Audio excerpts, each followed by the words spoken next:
pasukin natin yung silong ng mansyon ng mga Alava Antonio dito sa Pila, Laguna.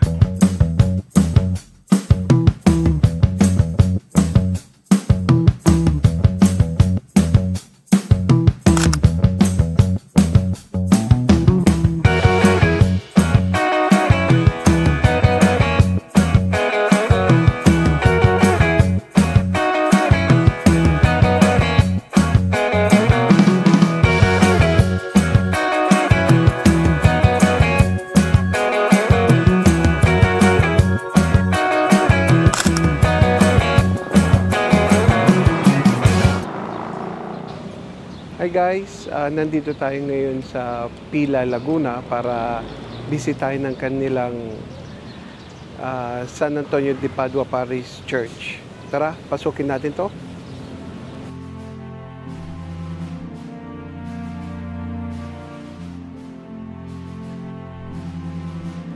Bali, ito po yung kanilang confession room.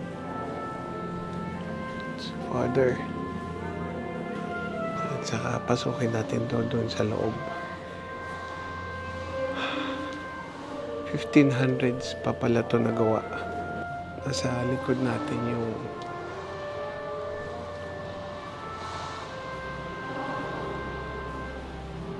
mga bintana. Kanilang stained glass na mukhang Murano glass. Nagawa pa sa Italy at ang symbol ng Alpha and Omega.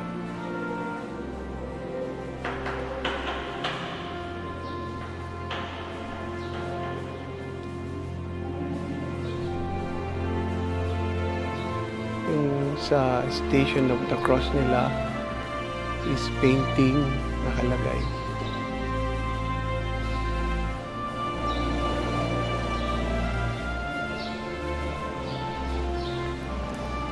So, we are now approaching the altar ng San Antonio de Padua dito po sa Pila, Laguna.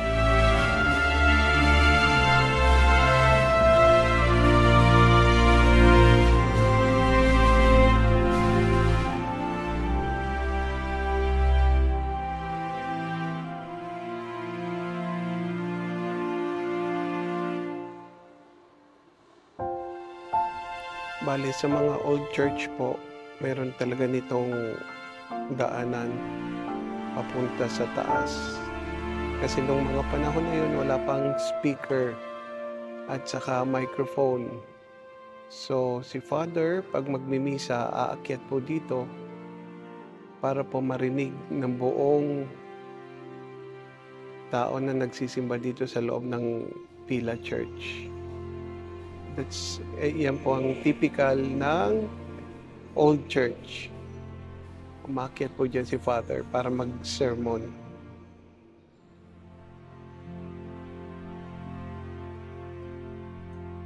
Ganda ng kanilang kandelabra dito sa taas. Na dating sinisindahan ng kandila, ngayon po ay di kuryente na.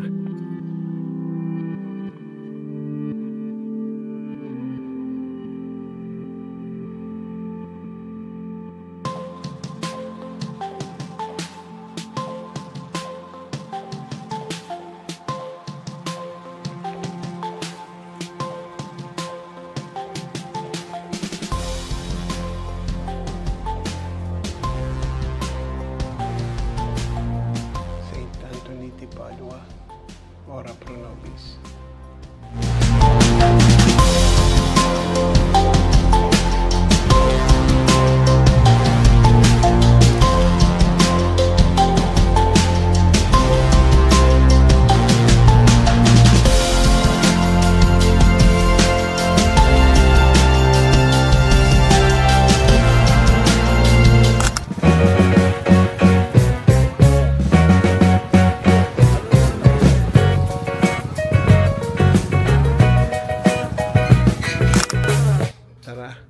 Ikutin natin yung kanilang collection. Talo pa yung mga antique shop sa ibang bansa, guys. Para yung mga picker na nakikita natin sa TV.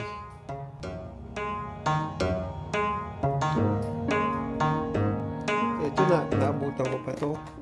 Ice shaver. Paggagawa ng halo-halo. Ating refrigerator noong panahon. Kaya tinatawag nating Frigidaire yung ref. Then yung brand name is Frigidaire.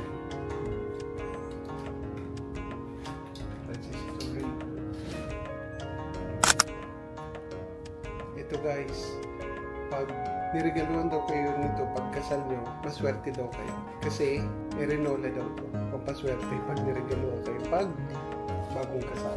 Tara, ikut-ikutin pa natin yung kanilang koleksyon dito sa lumang bahay. Mga transistor radio, mga golf clubs, mga lumang camera.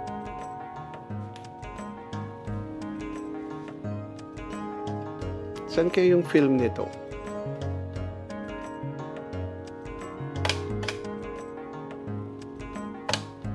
Telepono guys, nung panahon, kailangan mong mag-dial ng operator para makakonect sa ibang line.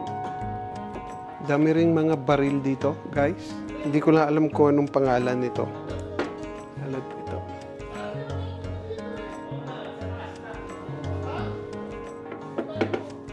Nandito kanilang mga baril. Hi, Doax! Mabuti, Doax. Sir Doax. Hindi, binablog ko lang yung mga gamit nila. Mga... Active ka ba? Flying ha? pa? Flying? Oo, flying. Active pa. Ano kayo? Active pa rin sa gala? Kayo, gala lang. Active sa gala. Kayo pong...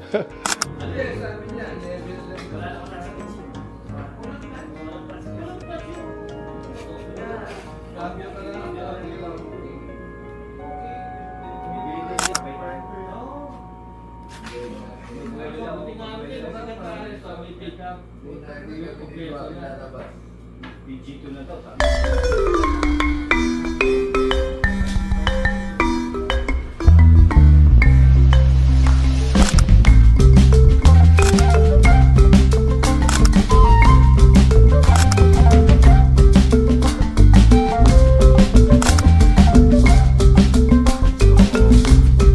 Okay guys, nandito tayo ngayon sa taas ng bahay ng mansyon ng Alaba. Ito po yung kanilang receiving room. Bali po, malalaki po yung window noon nung panahon kasi hindi pa po uso yung aircon. Kaya pag nakabukas to, mas maano yung hangin, mas maaliwalas. Tapos po, mapapansin nyo dito, bintana rin. Dahil yung mga bata dito natutulog para yung hangin dire-diretso din. Tara, pasukin natin yung kanilang main bedroom ni Mayor.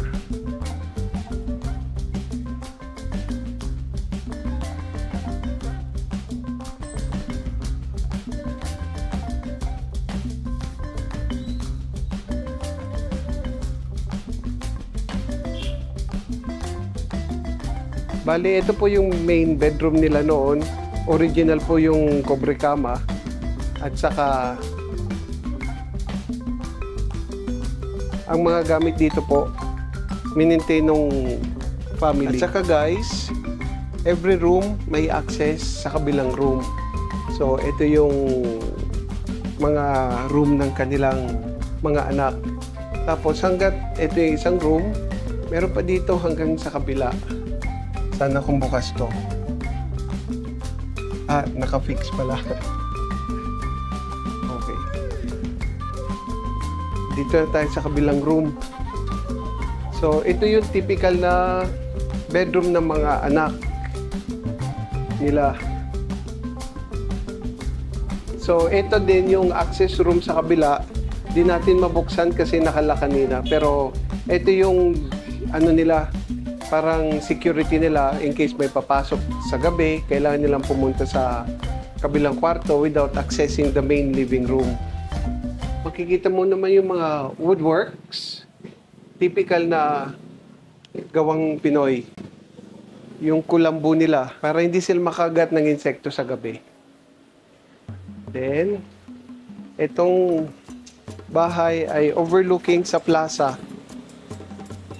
Ito po yung plaza nila. So, sabi nga nung kwento ng mga matatanda noon, kung kayo po ay mayaman, nung panahon na yon, nakatira kayo malapit sa simbahan. Nandun lang po yung simbahan. So, kasi they believe na pag nasa simbahan ng bahay nyo malapit din daw kayo sa langit pag kayo ay namatay na. Yun yung paniniwala nila noon. Okay guys, kakain daw muna tayo dito sa bahay ng mga Alava. Antonio Alava.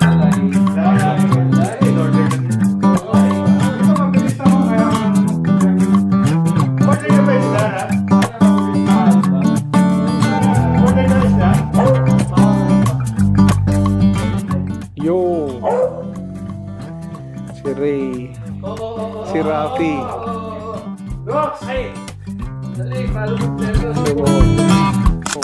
Mula po dito sa mansyon ng mga Alava dito sa Pila, Laguna. Ito po si Bong na muli nagpapasalamat sa inyo sa pagsama po sa akin. Kita-kita po ulit tayo sa susunod kong paglalakbay. Salamat!